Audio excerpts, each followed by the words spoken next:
Families of people with disabilities lobbying the Prime Minister on the abortion bill have found an ally in Labour MP Greg O'Connor. The Ohariu MP and former police officer has an intellectually disabled son and says he's concerned about what will happen with post-20 week pregnancies under the proposed law. It comes as abortion advocates reel from a mix-up in Parliament that saw proposed safe zones around abortion clinics voted down. The bill is going through its third and final reading this evening. Alex Perrottet reports. Labour MP Greg O'Connor says women should only have access to abortion after 20 weeks if there's a risk to her life, a risk of serious harm to her physical or mental health, or if the fetus is so medically impaired it's unlikely to survive beyond birth. But his supplementary order paper to that effect was voted down 45 votes to 73. Mr O'Connor says he's pro-choice, but believes women can be pressured to abort when they discover their unborn child has a disability. He thinks the current bill could lead to more of that. Why I find it difficult to vote for the whole bill at the moment is that there is not sufficient criteria post-20 week to ensure that pressure will not come under or on those with disabled children. Helen Morton-Jones is mother to Gabriel, an 11-year-old with Down's syndrome.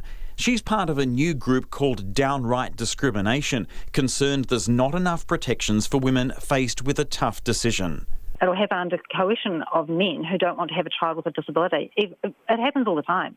Men are always coercing women into having abortions, and at the moment that law protects women. So I don't really think Andrew Little is thinking it through clearly. I think that there are abortions happening after the 20 weeks with the specialists, but it doesn't mean that it should be made law. Greg O'Connor says his proposal is a good compromise.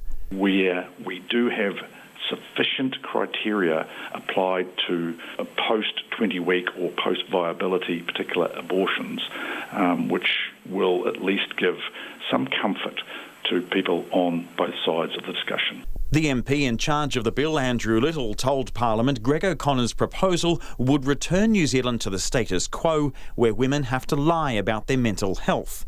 The whole intention was to move away from that, even at the post-20 week level. Even where women are not required to lie. Let's remember that at that point, the decision is about a wanted pregnancy, and the woman has been thrown into a health crisis that calls on her to confront a decision about abortion. Helen Morton-Jones says the new law will lead to the expectation that women will have an abortion, and New Zealand could end up like other countries that have almost entirely eliminated Down's syndrome through terminations. She's one of more than 1,300 people who have signed a new petition asking the government to reconsider. She says Jacinda Ardern promised to protect babies with disabilities when she pledged not to change the time periods already set out in law.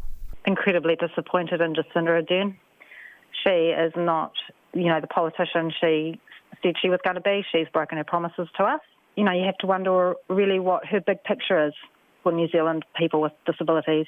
Where's she going with all this? In a confused vote in Parliament last week, David Seymour's amendment to remove a ban on protesters from abortion clinics was supported, meaning they will not be forced to stand 150 metres away. Jackie Edmund is the Chief Executive of New Zealand Family Planning and says she hasn't seen any recent bad behaviour outside clinics, but she is disturbed by people protesting outside Parliament, holding up graphic signs. She says even the presence of protesters can be intimidating for a young woman. It's pretty difficult to go into a health service and see someone protesting outside if you're somebody going to talk about an abortion. So they're not necessarily harassing individuals or individual women going in, but it's intimidating to see that sort of protesting outside a clinic. Michelle Kaufman organises the 40 Days of Action group, which holds prayer sessions outside abortion clinics in Auckland, and says every member must sign statements of peace and abide by the law. To know that there's somebody else there that are willing to help her in her time of need because a lot of women don't actually, necessarily think that this is the best solution, but they feel like they have no other choice. And so we offer a lot of practical help and support. She says she very rarely talks to women who pass by and does so only when they approach her asking for help.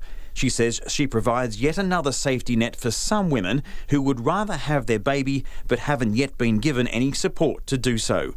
The bill must pass a third reading vote in Parliament before becoming law. For Checkpoint, Alex Perrottet.